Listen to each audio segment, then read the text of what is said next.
They passed into the living room, where preserves were waiting. These preserves were made of some fruit, which was neither a pear, nor a plum, nor a berry of any description. But then neither the host nor the guest even touched the preserves, and the mistress of the house left the room to fetch something else for them.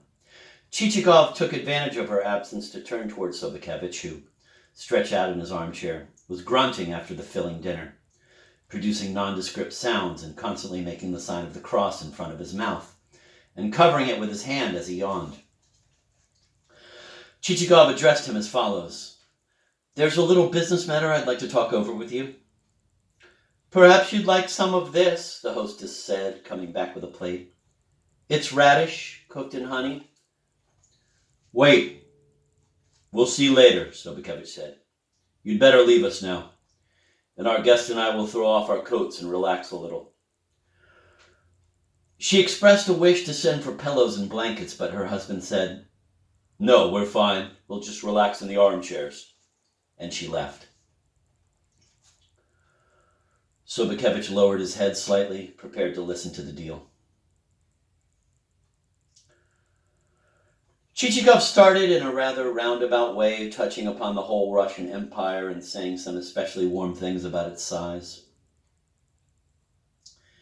He declared that not even the ancient Roman Empire had been so large and that foreigners were constantly astounded.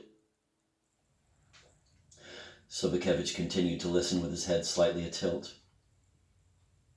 "And," Chichikov went on, "according to the customs of this empire, which was without equal in its glory, the serf souls who had completed their course on this earth were listed until the next census with the souls still alive. So, in order not to overload the administration with a great number of insignificant and useless inquiries, and not to further complicate the already complex state machinery," Sobakevich was still following him, his head in the same position, "and as, despite the justness of this state of affairs, it was sometimes quite onerous for the owners to be taxed as though non-existent souls were live entities, and out of personal respect for Sobakevich and a feeling of solidarity with him, he, Chichikov, was prepared to share this heavy burden with his host."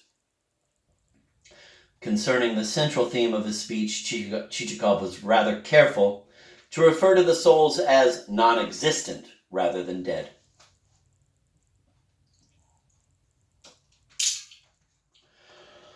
Sobakevich remained listening, his head still bent, and not once did a trace of anything that could be described as an expression appear on his face. It looked as if his body lacked a soul, or as if it had one, it was not where it ought to be, but, as in the case of a fairy tale monster, was encased in a thick shell and buried somewhere beyond the mountains, so that whatever stirred in it never rippled the surface. "Well, what do you say?" Chichikov asked, after waiting rather anxiously for a reaction. "You need dead souls?" Sobakevich asked, very matter-of-factly, as if discussing wheat. "Yes," Chichikov said, softening the expression again. "Non-existent souls." "We'll find some for you. There must be some." "And if there are, you'll surely be glad to get rid of them?" "I'm ready to sell," Sobakevich said. Now his head had risen slightly. He had grasped that Chichikov was after something. "God damn it," Chichikov thought. "This one's talking of selling before I've even mentioned the idea." And he said aloud, "And what price would you have in mind? Although it's really rather strange to use the word price in speaking of such merchandise."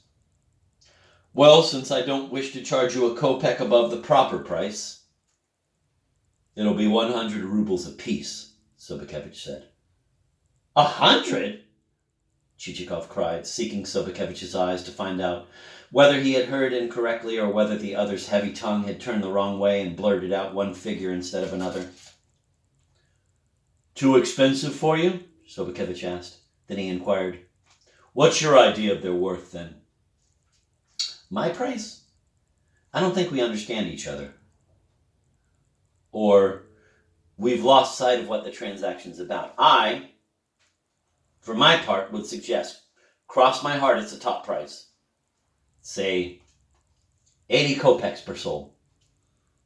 "Are you joking? 80 kopecks?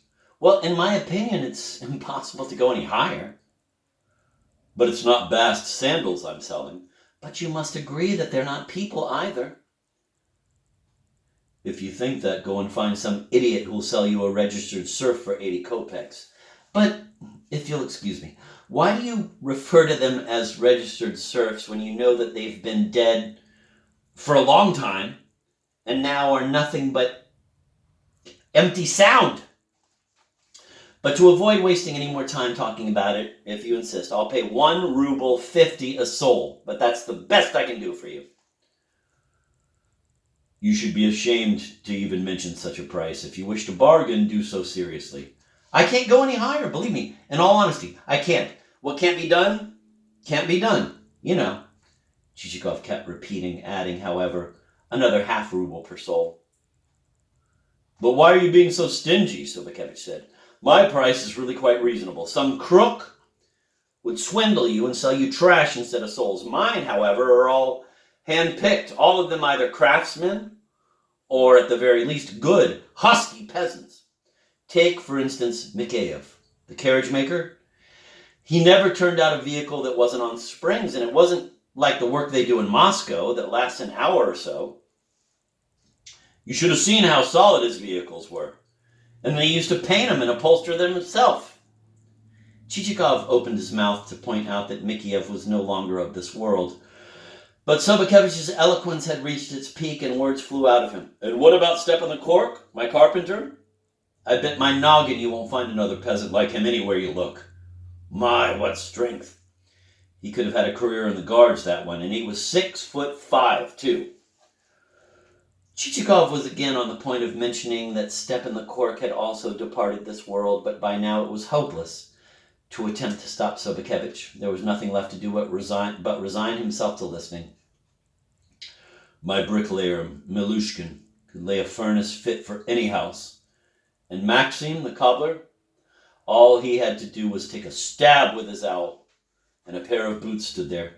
Boots you'd thank him for, and what's more, he never took a drop of liquor. And Ermai, that man alone was worth as much as all the rest of them put together. He used to trade in Moscow and pay me 500 rubles quit rent. That's the sort of men I have to offer. Not the trash that a Plushkin would try to unload on you. But do excuse me for saying so. Chichikov managed to put in, at last overcoming the flood of words to which it had seemed there would be no end. Why do you bother to enumerate all the merits of these people, since they no longer present any special advantage? Being dead. A dead body is only good to prop up a fence, at best, if that. Of course they're dead, Sobakevich said, and seemed to remember that indeed all those people were now dead. But then, he said, I can say this, the live ones that are on the list, do you call them people? I say they're nothing but flies. Certainly, but then they do exist after all, while the others are nothing but a figment of the imagination. Oh no, they aren't just a figment of the imagination. Let me tell you about Mikheyev, and you'll agree that there aren't any people like him left anymore. He was such a mountain of a man that he hardly could get into this room. And you call that a figment? And he had more strength in his shoulder than a horse in his whole body. So I'd like to know where else you'd find such a figment of the imagination. These concluding words were uttered as Sobakevich turned towards the portraits of Bagration and Kolokotronis.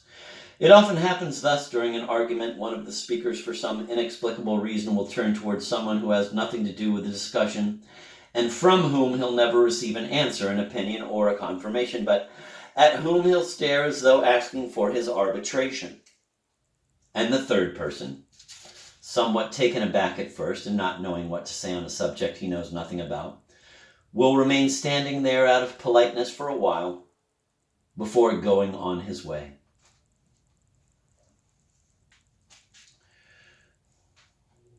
I can't go higher than 2 rubles, Chichikov said.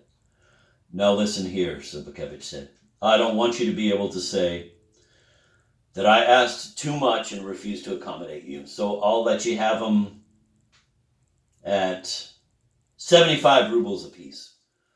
provided I'm paid in government bills, and please note, I'm doing it for your sake. He must really take me for a fool, Chichikov thought, and said, I'm really rather puzzled.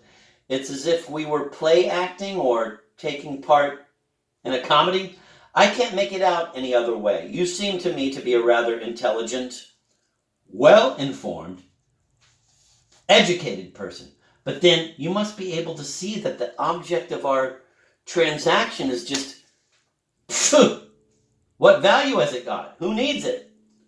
What about you? You're interested in buying it. Chichikov bit his lip, not knowing quite what to say to that.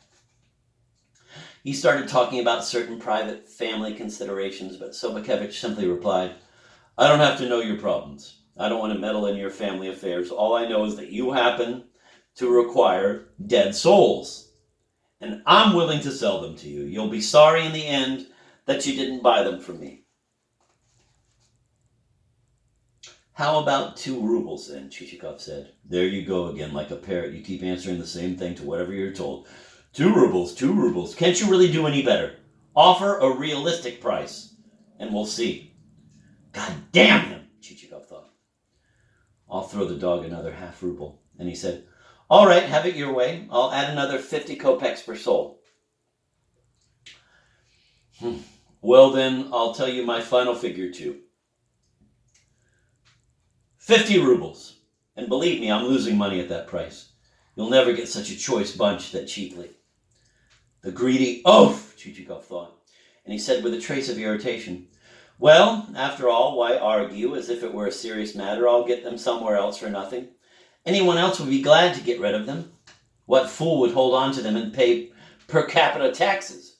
But, Sobakevich remarked, perhaps you're not aware that such purchases may not be altogether above board. I must warn you, in all friendship. Now, just suppose I or someone else went and repeated all this. It could hurt your credit. And then you'd have trouble entering into any lucrative transactions. So that's how he is, the bastard, Chichikov thought. Then he said coolly, think whatever you like, but I'm not buying them because of any special need, but from a personal intellectual inclination. If you're not interested in selling them to me at $2.50 apiece, goodbye. Impossible to handle the fellow, too stubborn, Sobakevich reflected. Well then, all right, he announced. 30 rubles a soul and they're yours. So I see you're not interested in selling. Goodbye. Wait, Sobakevich said, grabbing him by the hand. Let me tell you something. Why bother? I've said what I have to say. Wait, allow me, Sobakevich went on, not letting go of him and stepping on his foot. Chichikov had forgotten to take precautions against this threat, and now was punished for his carelessness. He could not help hissing with pain and hopping up and down on his other foot. Please excuse me. I expect I've inconvenienced you. Please be seated here, please. And Sobakevich plumped his guest into an easy chair, displaying the agility of a trained bear who has been taught to turn somersaults and make certain gestures when it is told. Show us what women do in the steam bath. Or, show us how little boys steal peas. Really, Chichikov said, I must go now. I'm simply wasting my time here. Stay another minute, and I'll tell you something that'll please you very much. Sobakevich moved close to him and spoke in his very ear. You can have them at 4 for 100. Do you mean 25 rubles apiece? Not on your life. I wouldn't give you a quarter of that. I won't add 1 kopeck to my last figure.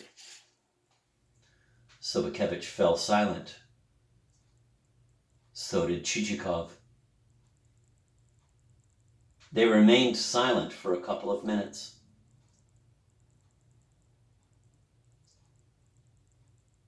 The eagle-nosed General Bagration followed the negotiations closely from his wall.